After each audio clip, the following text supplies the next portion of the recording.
All right. William Galston, writing in the Wall Street Journal on December 30th, The Christian Heart of American Exceptionalism. And this is quite a piece. If this piece had appeared outside the week between Christmas and New Year's, I think it would have gotten a lot more notice than it has. His point is that we Americans are exceptional in our belief of Christianity, and that we believe it more than anybody will tell you. In this year-end holiday season, it's timely to reflect on American exceptionalism. Although the phrase is much abused in partisan polemics, it should not be discarded. United States does continue to differ from most other developed democratic countries, and the heart of that difference is religion. The durability of American religious belief refutes the once canonical thesis that modernization and secularization necessarily go hand in hand. This is all the more remarkable because our founders drafted a deliberately secular Constitution. In 20 quietly revolutionary words, Article 6 declares no religious test shall ever be required as a qualification to any office or public trust under the United States. Now, consistent with that prohibition, newly elected officials from the president on down may choose either to swear, that is, take a religious oath, or to simply to affirm their loyalty to the Constitution. In 1789, this secular national constitution perched uneasily atop a Christian population residing in states, the majority of which had established an official religion. Now, these establishments have disappeared. But despite the enormous growth in the nation's diversity over the past 225 years, Christian conviction in America remains pervasive. If you doubt this, take a look at the survey the Pew Research Center released without much fanfare 2 weeks ago, which would have made that around December 16th. Among the principal findings in the Pew Research Center poll are these. 73% of U.S. adults believe that Jesus was born to a virgin. 81% believe that the baby Jesus was laid in a manger. 75% believe that wise men, guided by a star, brought gifts of gold, frankincense, and myrrh.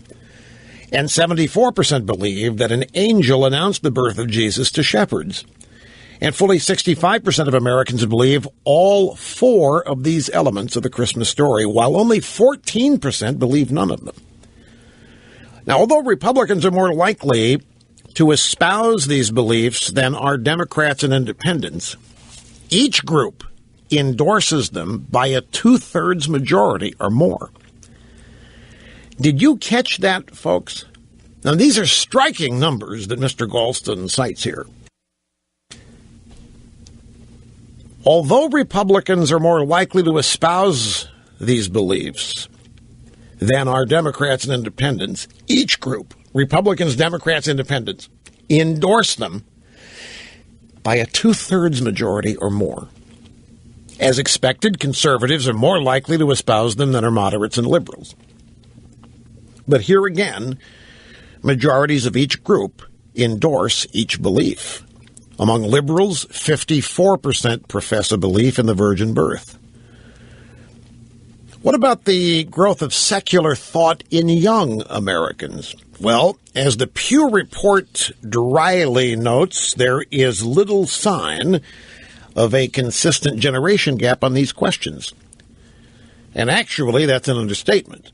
70% of adults 18 to 29 believe that Jesus was born to a virgin. 69% of adults 18 to 29 believe that an angel announced his birth. 80% of those 18 to 29 believe he was laid in a manger, and 74% believe that the wise men made their gift-laden trek. Now, to be sure, the most educated Americans are less likely to profess belief in the Christmas story, but even among adults with postgraduate degrees, 53% affirm the birth of Jesus, with comparable or larger majorities for the story's other elements. And Mr. Galston writes that these public beliefs have constitutional consequences. When it comes to church and state, many Americans are soft rather than strict separationists. When asked whether religious symbols like Christian nativity scenes should be permitted on government property, 44% said yes, whether or not the symbols of other religions are present. An additional 28% said that Christian symbols would be acceptable only if accompanied by symbols of other faiths, and only 20% took the position that no religious symbol should be allowed. You hear that? Only 20% took the position no religious symbol should be allowed, and they are carrying the day in the public square. We are being governed or ruled by a real small minority.